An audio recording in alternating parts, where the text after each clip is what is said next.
Hi guys, Realtor Josh Kepke here for Vancouver Real Estate today, interviewing Liberal candidate Taleeb Noormohamed for the podcast today. He is a heart for housing in Vancouver. You're not going to want to miss this interview. So here's the thing. Homeowners, homebuyers, investors, we all want to find that perfect property to move into and to eventually sell for a profit. And we want to make that purchase in a place with affordable, safe, quality homes, communities, and businesses. Why? So we can actually enjoy our lives, take vacations, and spend the quality time we want with the people we love. How do we do all this without risking a fortune and running ourselves ragged?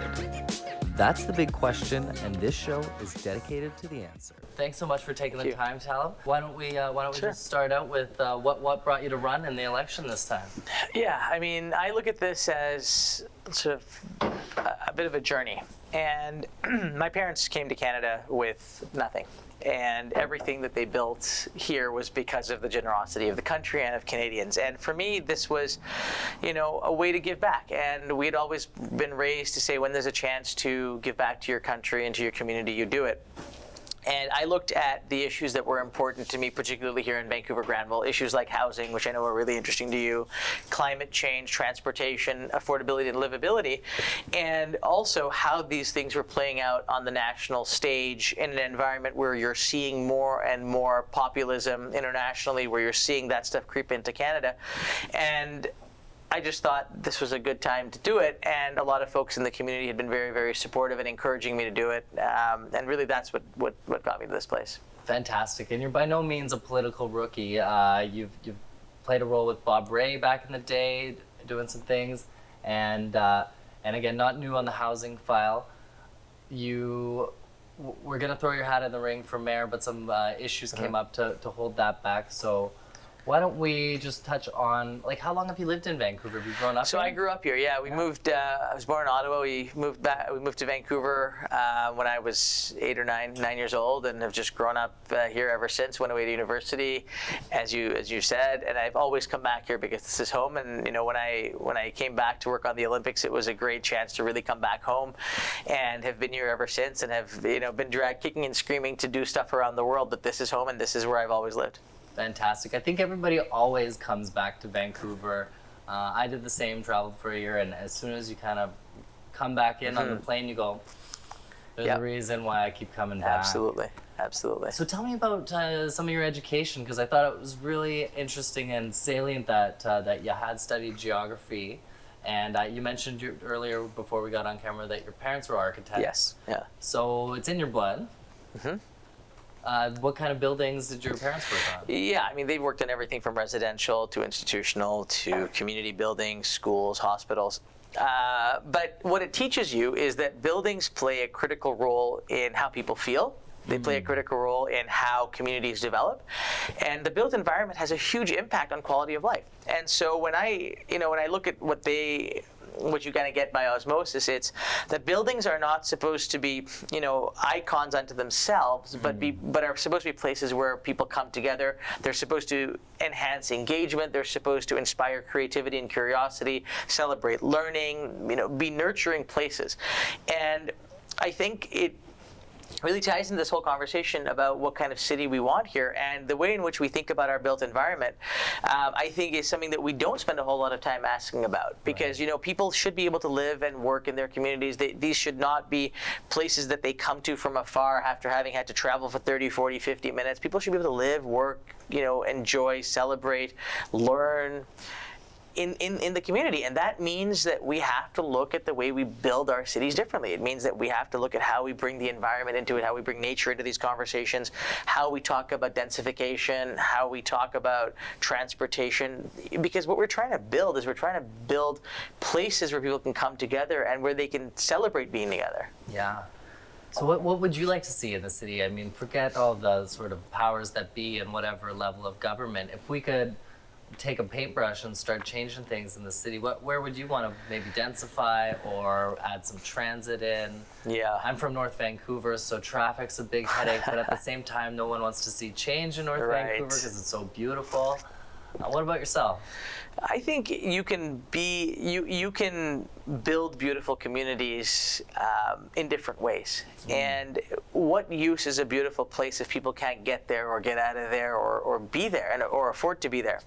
And so I go back to this first principles. We have to go back to a city. We have to build the city that can be the greatest city in the world. We're not there yet. We can be. But in order to do that, people have to be able to afford to live here. So what that means is that City Hall needs to make it easier for people to build rental housing. City Hall needs to be prepared to challenge difficult conversations around, NIMBYism. These are not easy things, and we have to respect people's rights, but we also have to say people have to be able to live here. And we have to make difficult decisions that are for the long term.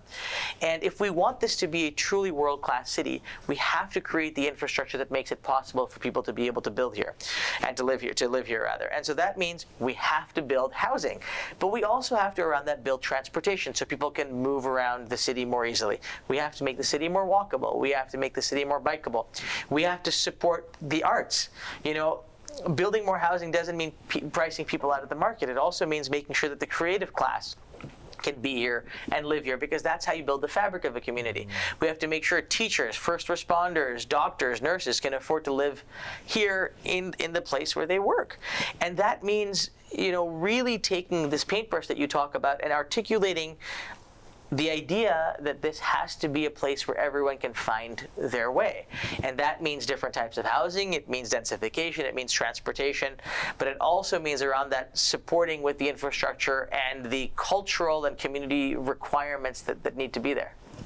Right. I see where you're going with that, and great points. What I'd love to know is, you've got a really great history of business development and really creating strategic partnerships between, at least in the business world. So what kind of partners do you think need to come together to build this housing? Because it's not something we can just say, we'll leave it to the market to do, or because in the past we've ended up with the 500 square foot, now even less than that, suites. And to be, on one hand, that's how you get the dollar figure down for actually selling those things.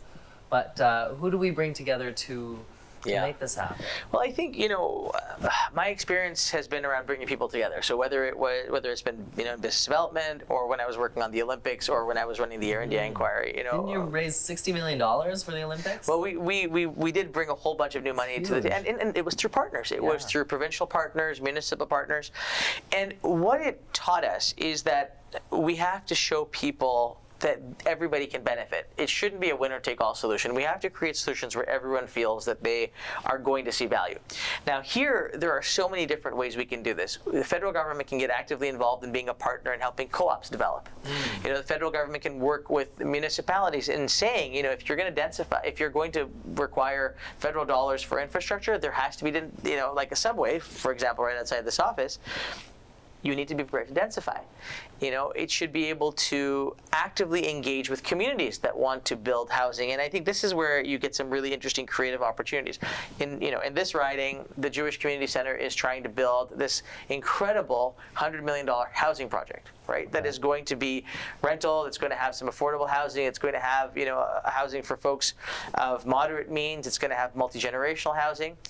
And it's a project that we should be able to support in different ways because it's open to all.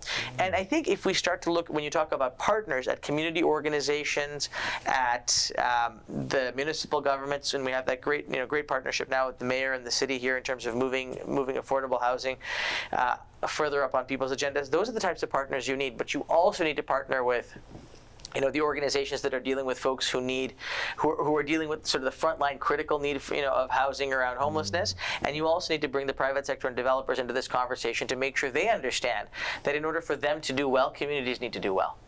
And it has to be this sort of partnership and symbiotic relationship of each other supporting each other. You can't price stuff at $1,400, $1,500, $1,600 a square foot, have it sit empty, and say we're going to build livable communities. But the developers also have to be able to build stuff that's affordable, and that's where City Hall needs to be able to step in and say we're actually going to make it possible when people want to build rental housing to actually make it happen. Right. So what I want to touch on, what you mentioned, is communities that are ready for it. There are communities in Vancouver that are ready for it, but there's a lot of them that aren't, and that goes back to the NIMBYism thing. Yeah. one I'm thinking of in particular is the site that's just been talked about, Safeway over on Commercial and Broadway, where there's an opportunity to make it a lot more dense than they're sort of talking about right now. What do we do in the face of such pushback, such people that have really, they say, I've worked so hard to get into this neighborhood, and don't change it for me and my family. Is it sort of a suck it up conversation? No, I think you have to, look, I think we have to show people value. And I have friends who live in Lower Lonsdale. You're from North Van, you know it well. I have friends who live in Lower Lonsdale who 20 years ago were vehemently opposed to the high-rises that are being built there. They were super opposed to the shipyards coming in because they thought it was going to change the fabric of this beautiful neighborhood. And now those very same people are super excited that there's now Orange Theory, and there's Trevor Linden Fitness, and there's great restaurants, and there's art gallery, and all this public space. But that happened because there was a population base to support it. And I think what people have to realize is that as humans, communities change. But that doesn't mean you take away the intrinsic values and the fabric. You don't destroy the fabric of the community by bringing new and different people into it. You enhance it. But the surest way to destroy a community is to make it so that you don't have people that can afford to live there or get around. And that's how you destroy communities. That's how you end up with these massive streets of empty homes. That's what happens. What you want to be able to do is to make it possible for people to be able to live. And in order for that to happen, sometimes you have to make difficult decisions, and communities have to evolve over time. So do you think it's an issue of people that feel they have a tenure in a neighborhood have a sort of a fear around the I think change, it's fear. and we need I think it's fear. I think it is fear. I think it is fear. But But if you can tell people a story about why it helps them, why it's going to be better for their quality of life, people are much more likely to come along. I mean, you don't drag people to a place of comfort kicking and screaming. You bring them there by showing them that it's going to help their quality of life in the short to medium term, but it's also going to build a more sustainable community for the long term. And at the end of the day, what good is having a house in a neighborhood when in 20 years there's going to be nothing around it? Right? That's the reality. And so if you want to have a home in a community that is active and vibrant, you need all kinds of people there to be able to support that. You're so right. Tell me more about this Jewish community center and this development there. Where's that site you're speaking? So it's actually at the JCC, at their community, at where the current community center is. And it's an amazing, innovative project that looks at building a much better version of what they have right now in terms of the community center and the pool and the fitness rooms and the senior spaces. But it's also then about densifying upward and building these towers of different types of housing that are available to everyone in the community. And I think it's a great way for communities to become active partners in dealing with the housing issues in the city. It's a bit of a common thing I'm starting to notice is sites that are owned by religious organizations, churches are the ones I'm noticing. They're getting redeveloped, and the church is in the ground level, the towers attached to it. So good opportunity. Some of the major sites in Vancouver, the mega projects, right? These are a lot of them owned by the First Nations, and what some would say is really good opportunity for reconciliation. And do you have any thoughts on what that conversation looks like? Because it's not something that really any platform's talking about, and it seems like a natural step, at least for the Liberals, in terms of that being on the agenda. And in our sort of view of the world, in our platform, there is a lot of support for Indigenous communities to do that type of work and to enhance sort of economic opportunity in Indigenous communities. And when you're talking about some of these developments that are on Indigenous land, they have to be the guide on that. They have to be the lead on those things. But we should all be prepared to find ways to not only be supportive, but to see the great value that can have in, a broader framework of reconciliation, right? If Indigenous communities are going to be treated as equal partners, which they should be and they must be, in that nation-to-nation relationship, their ability to be able to develop and enhance the communities, in which they are living and in which many non-Indigenous people are living has to be there. And it is also an incredible way to address a very, very real crisis that is the housing crisis that everyone is dealing with. Yeah, I think fantastic opportunity to really add some real supply and do some real meaningful work towards reconciliation, not so much the lip service that maybe some people would critique, but that's just words that I read in various media, and I don't want to put any of that into your mouth. Why don't we get into a little bit about the Liberal housing policies and what's coming up, because we're talking about increasing the first-time homebuyer incentive, which is, for me, I think that's a great thing, because it's a lot of my peers want to get into the housing market, and that's just at 500,000, not really possible. Not in Vancouver, Exactly. Although it seems a little silly to be talking about someone buying their first property and buying it in the $700,000s of dollars. I mean, my parents and family, like, I think even 400 was a stretch when they were mining CEOs back in the 70s. So. Yeah, look, the housing strategy we've put forward is a 10-year housing plan that was announced last year, and it takes into consideration what you've talked about, but really every spectrum. Right? If you are for the folks who are really struggling, there is a plan to address the critical need of immediacy in housing.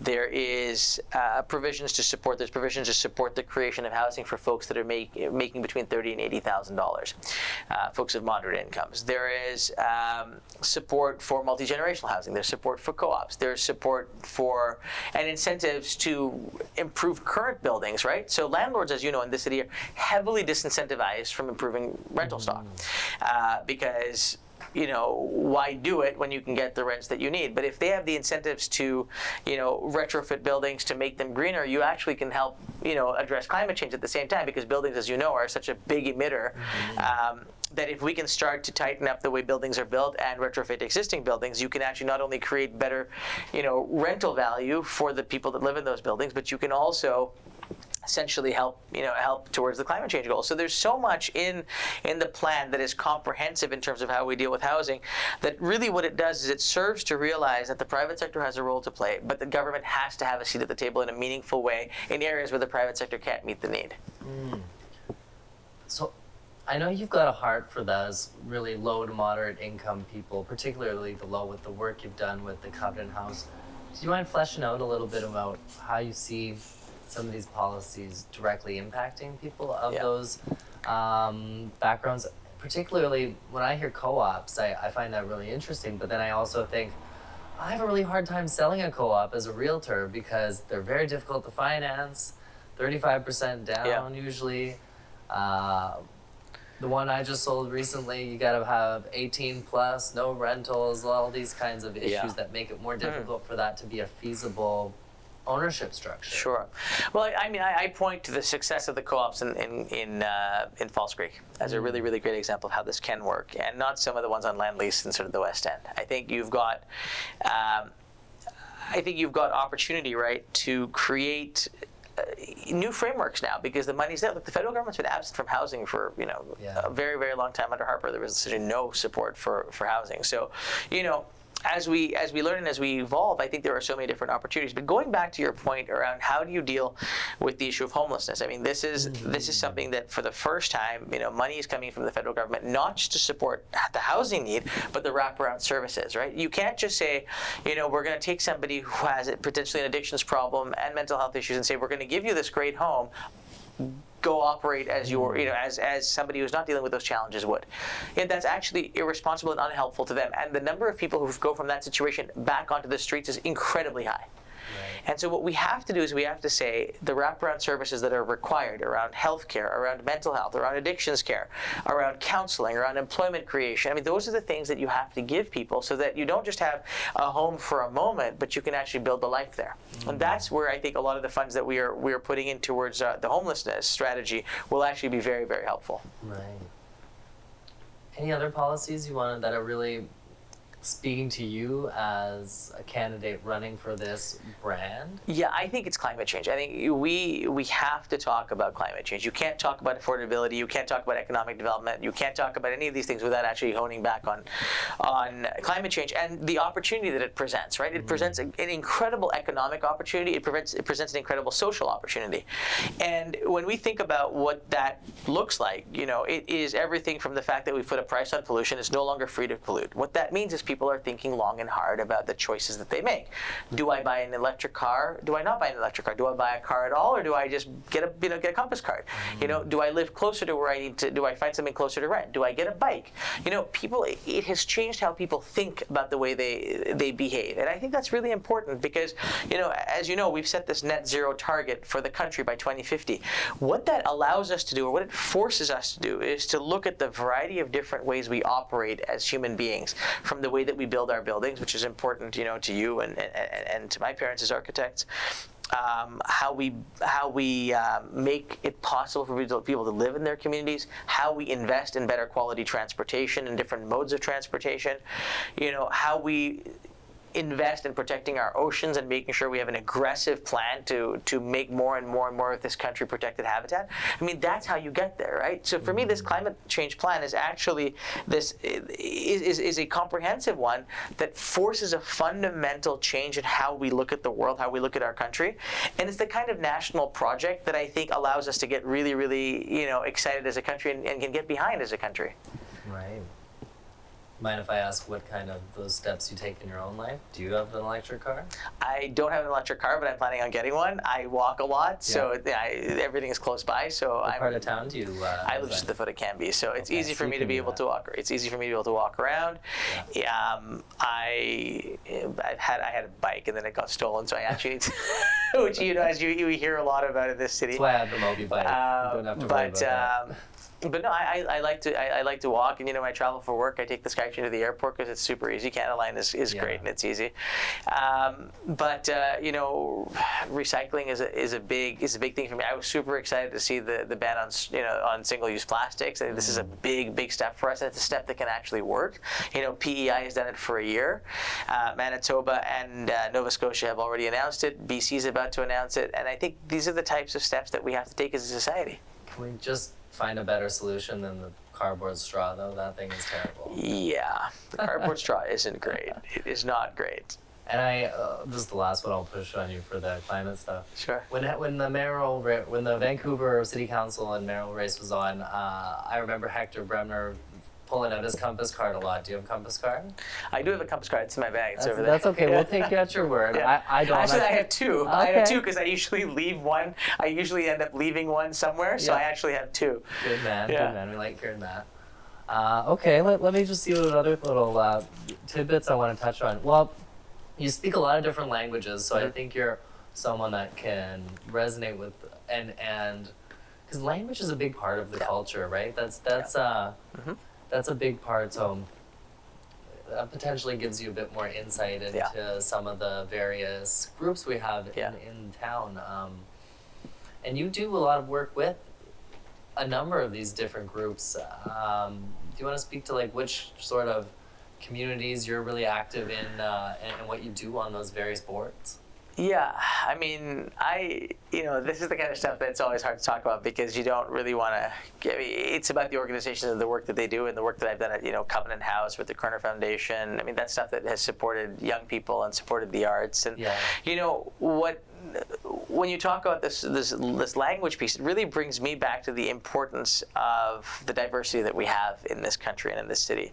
And I think we have had a tendency to sometimes view diversity as a weakness and as something that draws us apart. And I think, there has been a lot of sort of inherent racism in some of the comments that are made, particularly when it comes to housing. And I think we have to really take a step back and understand that all of us, except for Indigenous peoples, came from somewhere. And when we look at what makes this country strong, and when you talk about languages, why I take such great pride in speaking different languages is because our capacity as a country to connect with the rest of the world, and our ability to do that with success is going to be determined by our ability to connect with other people in other parts of the world in a meaningful way. Some of that is language, some of that is an appreciation for different cultures, some of that is a willingness to hold on to the things that we brought to this country that are good, and to learn from the cultures and the diversities and the pluralism that makes this country so special. And to me, that is the single greatest asset our country has, is our pluralism, because we can prove to any country in this world that despite where you've come from, despite what your family history is, that when you come here, you can learn from each other and build a place where everyone belongs. And to me, that is such an incredible thing. That's powerful. I think that's really well spoken. And I don't even know what else to ask you about that. It's sad to see people creating divisions where they don't need to be there. Divisions. I think we've seen a lot of that. People pushing on that, particularly with the Prime Minister, although he's handled that very well from a media standpoint. So yeah, thanks for saying that.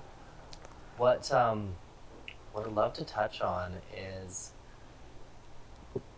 sorry, I'm just like blanking on what I wanted to ask you here. What do you think about this amortization and stretching that out? As a businessman and as I imagine you're a homeowner, what is that? Is that a bad thing for me as a millennial wanting to really get in on the So property I'm market? less concerned about the 30-year M than I am about the aggressive reduction in sort of the standard of the stress test. You know, if you think about what makes it, what should make, how you get to affordability is not by lowering the standard of what it takes to incur debt on properties that people can't afford. How you increase affordability is by doing some of the things that we talked about earlier and making sure that you create more options and you actually increase supply in a way that allows people to be able to choose whether they want to rent or whether they want to buy or whether they want to build a co-op or whatever. And so I do worry that when we say, hey, we're going to offload responsibility on making affordability the private sector's responsibility by just making it easier for you to take on more and more and more debt, I don't think that's a winning solution. And I think most Canadians are smarter than to realize that, you know, just borrowing is going to get them where they want to go. Most Canadians are sensible, prudent, intelligent people that look at this and go, yeah, we understand that just because we can borrow more doesn't make that property more affordable, not by a country mile. And I think that's where we need to be very, very careful. You know, you say that, and I think we like to think of ourselves that way, but at the same time, we're not like one of the most indebted country populations. We've racked it up. We sure have consumer debt, and consumer debt in this country is something, and it's not housing debt. I'm talking about consumer debt, right? Credit card debt, how we borrow, and it's because money is cheap. When money is cheap, that happens, and when you make it easy, and this goes back to the pointer on the stress test, when you make it easy for people to borrow money without, you know, a clear understanding of what will happen when you start to rack that interest up, it becomes very, very easy for you to get into the type of debt this country has, as Canadians we have. And I think, you know, part of the challenge that Canadians face is that life is becoming more unaffordable. And when you look at the key drivers around that, which is transportation and housing, you have to address those issues. And that's why I think as we start to deal with affordability more efficiently and more effectively and more meaningfully, we will start to see, hopefully, some of that change. But you have to deal with the core issues. Absolutely. Is there anything else you want to touch on that maybe I haven't got into with you? I know this is maybe a different style interview than you're used to doing. No, this is great. No, I just appreciate that we can have a good conversation about things, because often we're just doing very, very short pieces, but this is great. That's pretty open. Well, I appreciate you making the time for us here. And I wish you the best of luck on the campaign trail. Thanks so much. Vancouver Real Estate Today explores the art of living through genuine storytelling and localized expertise. If you enjoy what we do here, do us a favor and write us a review, and visit us at vancouverrealestatetoday.ca and discover the home that lets you express and live who you are.